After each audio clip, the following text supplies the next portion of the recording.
What's up, guys? Grizz Wizard here, coming back for another reaction to Delicious in Dungeon. This is episode 10, and it is called Giant Frogs Above Ground. Above ground? Are we finally going to leave the dungeon? Only one way to find out. I'm very invested in this show at this point. We got Namari almost joined the party again, but then she had to leave to continue her contract with Mr. Tensu, who's kind of a dick. But hopefully she'll come back. I'm hoping that eventually everyone in that main intro is going to be in one big, massive party, you know? We're just going to get the super group together. But without further ado, let's keep going. Giant frogs, huh? Are we about to eat a giant frog? I'm intrigued. People do eat frogs. That's like a commonly, that's a thing that people do. There's Shuro. And there's Namari. We're learning their names. And there's Kabru. Hey. Hey. Right, because now the Undine is dealt with, we can just water walk all the way to the destination here. Are we sure this is the right way? Yep. These stairs should lead right to the 5th floor, near the orc settlement. Okay. Look at all these different tentacles. The orcs must have pulled a fast one on us. There's no way they would leave this be. Maybe they found an alternate route, so the orcs didn't have to go this way. Let's press on for now. Careful. Don't get too close to the wall. Whoa. These monsters like to hide their bodies inside of them. Lots of tentacles usually means that the walls are hollowed out. Oh, interesting. I hate them almost as much as I hate mimics. I think we've made very good progress. You've made it like 5 steps, dude. The orcs should have passed through here to get to the 3rd floor. No, I'm telling you, they went a different way. Huh? Something's here. Be careful. Oh, was that a tongue? Giant frogs. Giant frogs. Nice. A giant frog? Oh, they're cool. No! What have you done? No! Not Swordy! She's so proud of herself, too. Oh, shit, her staff! Well, now you guys are... How giant are we talking here? Okay, so they're like dog-sized. Dog-sized frogs. You have a plan? My magic should do the trick! No, we're too close. Yeah, you're too close for an explosion, and you don't have your staff, so you can't channel it accurately. Wait. That tentacle. I'll bet it's all tangled up in a trap. I wonder if there's any way I could make use of that. Like how? If I touch it directly, I'll be in for a world of hurt.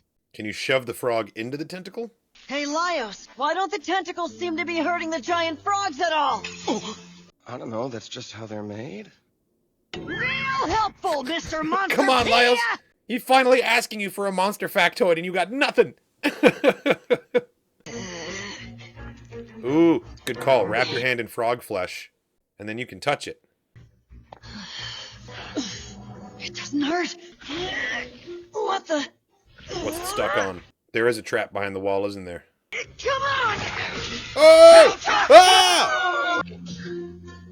Oh, no! Nice. That was pretty slick, and I don't know that Chilchuck knew that was going to happen. I think he got really lucky there at the end. Because, like, it could be any kind of trap in the wall. You didn't know that an arrow was going to shoot out. This frog skin, you used it like gloves to protect your hands. That's really smart. This here is a great idea. Okay, how are you going to take it too far? Completely skin the frog. Hang on, For the tentacles, peel the skin. Gather the parts that have thin tips, set them aside, and boil the thicker parts. Are we just cooking the frog straight up? Senshi! Hang the skins of the giant frogs to dry, take measurements. Oh my god, they're going to wear frog suits. They're going to wear frog suits to just get through the tentacles. That's brilliant, actually. It's ready! Tentacle pasta, frog suit. That should have been the name of the episode. Could you both take turns? Before I could even pick who to stop first, it was too late! No way you're getting me to wear that. Oh, you're wearing it. Conspiring. If you wore this, Marcel, we think you'd look real cute. That's the best they came up with. You would look cute, though. Do it. Wear it. Come on. Yes. Oh my god, look at Senshi. He's got his beard like poking out. What a nice collar on you. So neat how the eye parts make it look like we have Still. little ears. Oh, that face. Amazing! It doesn't hurt a bit! This is like some proper nonsense. I love it. What are we doing here, guys? And yummy! And we're eating the pasta.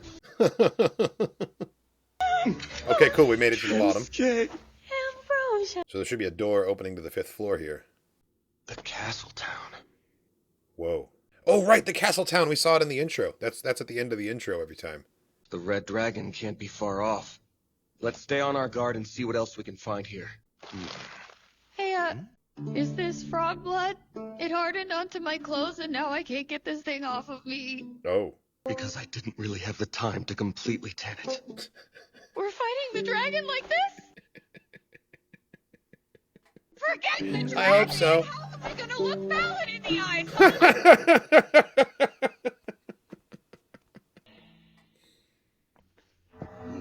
Oh, what?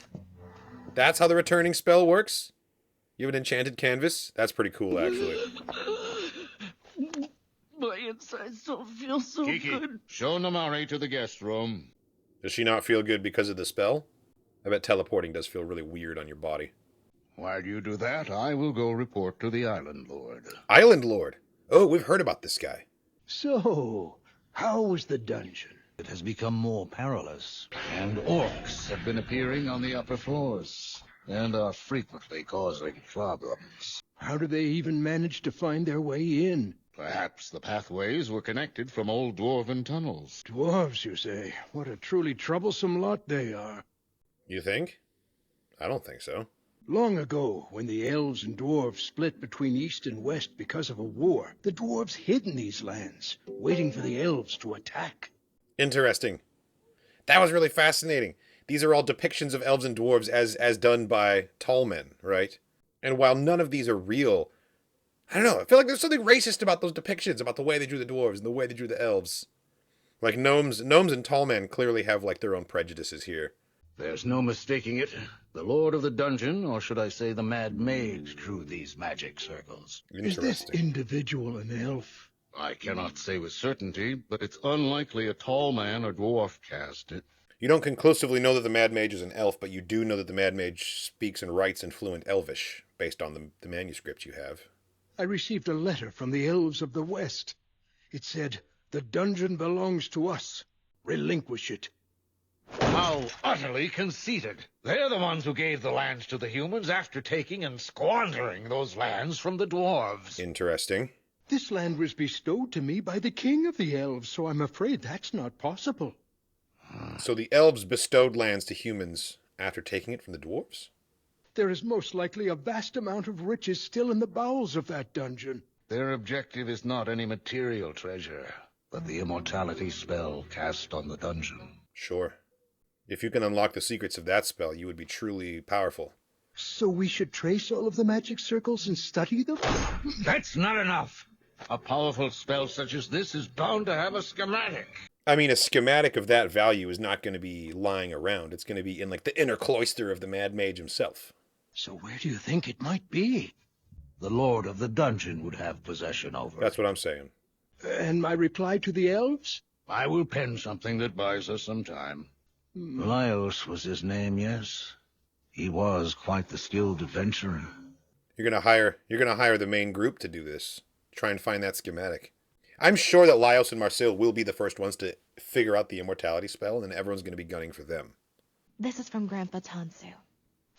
Isn't this too much? You can think of it as a retainer, for when he needs you in the future. I appreciate it. Okay, so she got handsomely paid. She got to sleep at night in an actual bed, which is probably rare for her. I'm going back to the dungeon. You're returning already? No, I just have some business at the temple nearby. Business? Business.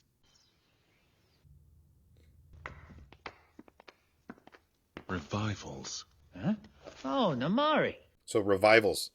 Oh, there's like bodies wrapped in sacks on the shelves behind him. That's dark. So, is it a thing or a person? A female tall man, hair light brown. Length would be about down to the shoulders. She's looking for Fallon. She does feel bad about not helping search for Fallon. Marcel's words did get to her. Namari's doing what she's got to do to survive. Like, I don't blame her. and I get it. And I don't think she's a bad person for not joining their quest immediately. So this is where the orcs set up their post. Looks like they left here in a hurry, too. Yeah, look at all this food they left behind. Looks like the flour and alcohol are okay. Oh, let's make some bread. It's going to become Senchi's calling card when dealing with orcs, just leaving some bread.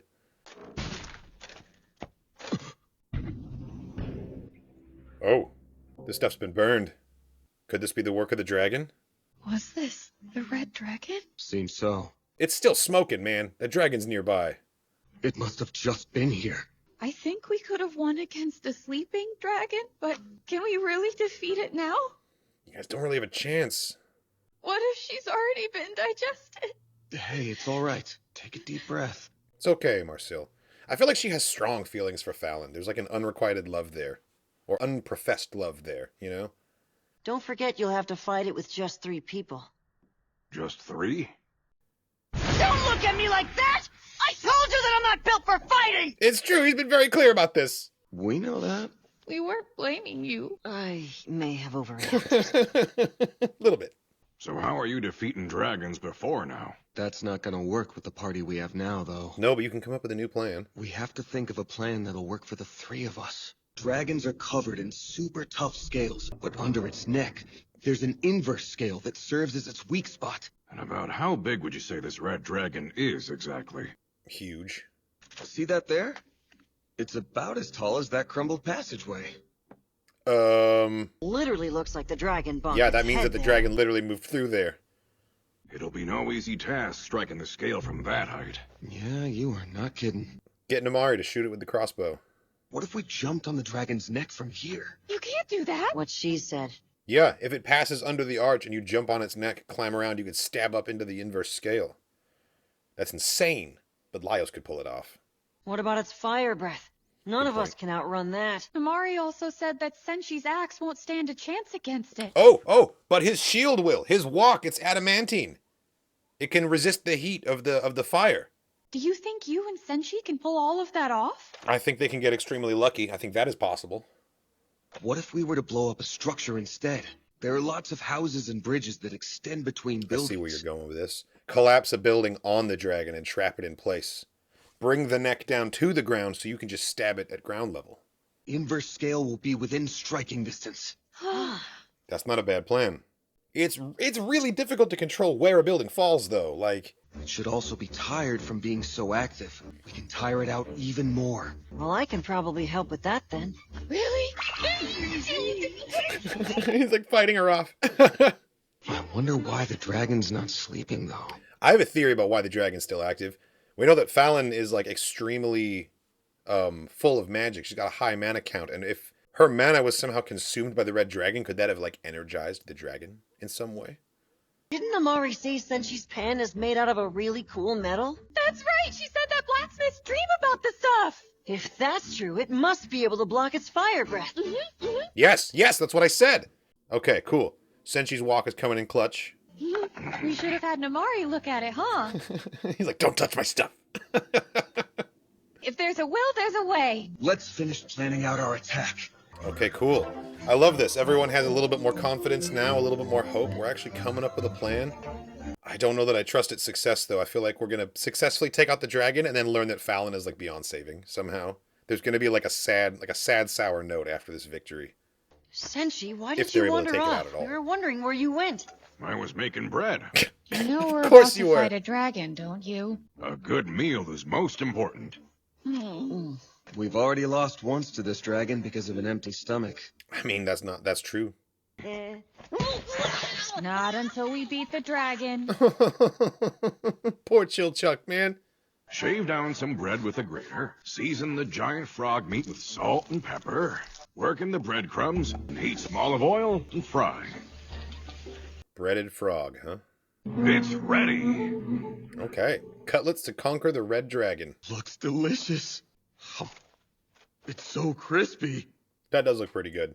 What's wrong, Marcel? Knowing these monster meals will come to an end soon just got me a little emotional. Well, let's not get ahead of ourselves. I mean, no matter what the outcome of the mission is, I think that they've created a new way of life. I think there's going to be monster meals every time they go into the dungeon now. For any reason. Senshi, thank you. Chilchuk. And Marcel. I love that it's focusing on everyone with their mouths full as he's talking to them. Thank you so much. Of course. You're so cringe! Fuck off, Chilchuk. He was being sincere. Oh. Oh. I hope the plan's ready, because here it comes! Look at this! Oh, badass. Can we really defeat that? We'll be fine. We all got this far, didn't we? Hell yeah. Is everyone ready? Seems our health is in good shape. Okay, everyone's got a buff. Let's go! Let's go. No, come on! Damn it! Ugh! I don't know if I can wait. I think I have to jump into the next one because I've been waiting for this dragon confrontation for so long. This was a really good episode, and it really kind of feels like we're winding towards the conclusion, at least of this adventure, because like the whole point was find the red dragon, rescue Fallon, and if we could pull that off, you know, I don't know what's going to be next for the group. And so like these heartfelt goodbyes, they make me kind of sad too, because like, let me check here. This was episode 10. Okay, scrolling forward, we've got 24 episodes. Okay, phew. So it's not almost over. There's still quite a lot to go here. Really enjoying this show. Can't wait to see what happens next. I've got to know what Fallon's fate was. Are they going to be able to pull off this crazy plan, collapsing a building on a dragon? I'm going to dive into the next episode right now. But thank you so much for watching, everybody. This has been my first time reaction to Dungeon Meshi, Delicious in Dungeon, episode 10. This reaction has been cut down to comply with fair use, which means you're not getting the full episode reaction here on YouTube. If you want to check out the full-length, uncut version of this reaction, it's available on Patreon. And there's a link in the description of the video to the Patreon page where you can get the full-length uncuts and early access. I'm actually quite a few episodes ahead on this show right now. So check that out. Thanks again, and I'll catch you in the next one.